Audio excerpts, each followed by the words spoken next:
Boba aja, boba aja. Sebentar lagi ya. Jam bobo siang ya. Oh,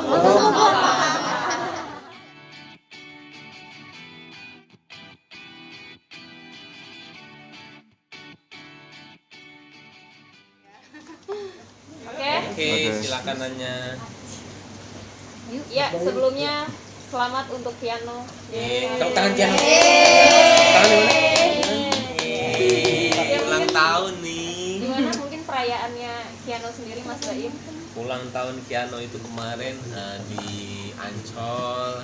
Habis itu yang prepare sebenarnya Paula. Terus habis itu senangnya semua orang datang ke sana ya.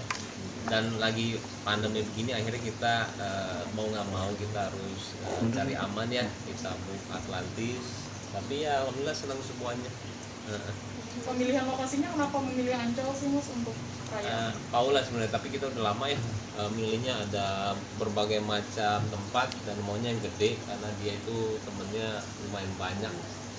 Jadi akhirnya pilihnya ke itu, kemana, ke Atlantis, karena saya kepikiran juga pas ulang tahun saya mana nanti ke sana juga karena menyenangkan sih anak-anak kecil senang.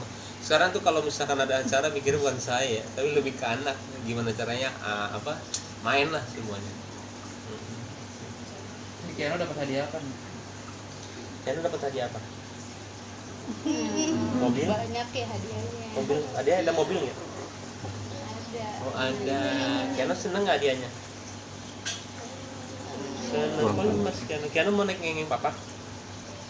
Nah, iya. Mas, oke. Sejauh ini perkembangan Kiano di usianya yang sekarang sudah seperti apa sih? Mengingat kan udah punya adik juga nih.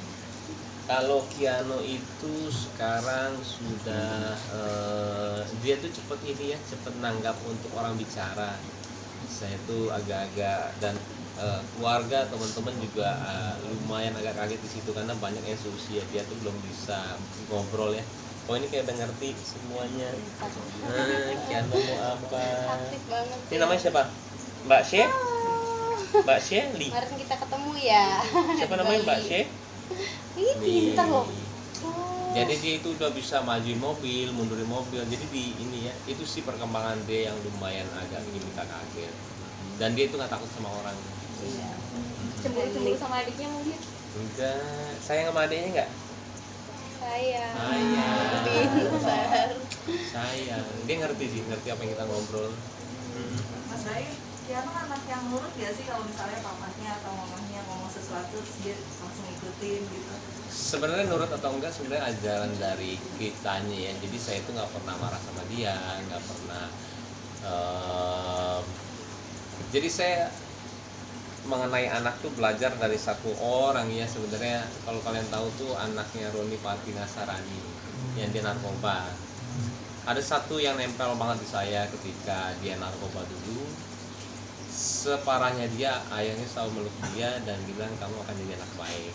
Ada satu momen yang dia timpukin ya, itu parah banget dah. Tiba-tiba kalau kita, saya dulu kawan ngerokok aja sama ayah saya udah dimarahin ya. Tapi dia ngerangkul, karena menurut dia anak itu adalah titipan. Dia selalu bilang kamu akan jadi anak baik ya. Itu buat saya merinding banget.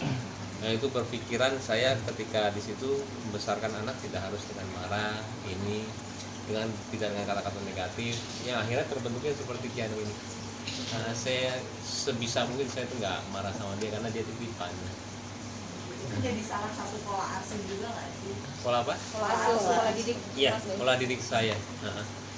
Sangat-sangat pola didik saya ke anak-anak seperti ini ya. Memang benar sih, maksudnya anak itu pendidikan pertama dari keluarga. Karena dia ngikutin apa yang kita ini ya. Saya ngomong, hai bro, ya. Ya pak, gitu. Ngikutin semuanya. Jadi dia ngelihat kita sholat, dia sholat. Memang cerminan pendidikan pertama itu ya keluarga ya. Makanya saya kadang-kadang kalau lihat di TikTok tuh ya suka anak-anak yang kasar itu ngomongnya. Saya jadi ngebayangin orang tuanya ngelepas dia, habis itu dia ngeliat orang, habis itu diikutin kata-katanya. Karena banyak banget anak-anak di TikTok itu maaf ya terlalu bebas banget ngomong, sampai yang kasar-kasar pun dia itu ngomong ya. Sedih sih saya. Dan itu semuanya dari pendidikan orang tuanya. Mas, Mau apa saya? agak Mau sulit naik nggak ngomong sih? nggak? Mau? Mau apa? Ngantuk Mau dari tadi. Kian mau ini nggak? Wah, Mau ini nggak? Nggak mau. Oke. Nah, mau sebentar lagi? Apa mau itu minum? Mau minum teh? mau. Nanti ya. Mau. Iya. Bentar lagi nanti kita naik ngeng mau. Asik. Naik ngeng ya. Bobo aja, bobo aja. Bentar lagi ya. Jam bobo Bentar lagi. siang ya. Oh, so sweet. Mas Baim ngeliat Kiano yang kayak gini di usianya dia sekarang, Mas Baim sendiri sebagai ayah gitu, ada nggak sih dari golden momennya Kiano yang Ada. Saya tuh golden moment dia ketika dia malam-malam minta susu di jam 2, jam 3. Untung ada orang bilang boleh. Bobo papa ya. Boleh. Ini bobo papa ya. Bobo papa. Boleh. Ya, papa ini sebentar boleh? Hah? Bentar aja. Boleh? Nanti papa naik yang ini ya. Boleh? Asik. Ah, punya kakak. Iya. Jadi golden momennya saya itu pas dia bangun jam 2, jam 3, karena orang juga bilang, "Im, pas anak segede gini nikmati nih, karena nanti setelah gede dia nggak begini minta papa susu." Jadi kayak kadang-kadang orang ngerasa beban, saya balikin ke arah yang positif. Malah itu yang saya tunggu-tunggu kalau jam 2, jam 3. Susu itu. Selalu dia kalau minta susu ke mama saya, karena yang kecil mintanya sama mamanya. Terus ketika sibuk kerja, Kiano kan termasuk yang deket banget nih sama Mas Baim. Ada nggak sih momen kayak lagi banyak kerjaan tapi Kiano lagi pengen manja gitu, jadi susah milih atau gimana? Iya, itu dia, kadang sekolah mau diantarin terus sama saya, ternyata dia punya cara sendiri ya gurunya. Dia bilang orang tua tidak boleh mengantar anaknya katanya, karena takutnya kebiasaan dia nggak mau dilepas. Nah, biar mandiri. Nah, kalau yang sekarang ini dia udah dia ngikutin saya, misalkan mau kerja gitu ya, dia kadang-kadang nangis tapi kita kasih pengertian sama dia, yang akhirnya dia kalau misalkan nggak di rumah, papa ya dikasih pengertian itu. Yang awal nangis dulu sama, tapi gini loh, kayak saya awal kan dia itu selalu mau naik ngengeng ya, mobil, mau itu jam 12 malam, jam 2 pagi, jam 4 pagi. Kalau Paula bilangnya dengan walaupun emang gak ada salah, gak ada benar ya, gak boleh gitu, dan ini udah malam ini. Tapi kan orang segede gini kan nggak ngerti ya. Jadi malah saya pakai cara jangan ada mobil parkir di rumah. Jadi pas dia keluar rumah kita cuma kasih lihat mana mobilnya, nggak ada. Jadi terlalu banyak cara untuk mendidik anak sih.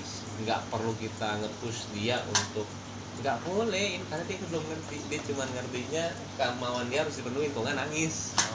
Itu dia. Jadi memang terlalu banyak cara untuk gedein anak. Dan akhirnya sekarang efektif. Semua ada, mobil saya nggak ada yang parkir di rumah. Mau motor, mobil kosong. Jadi dia mau keluar tuh nggak ada.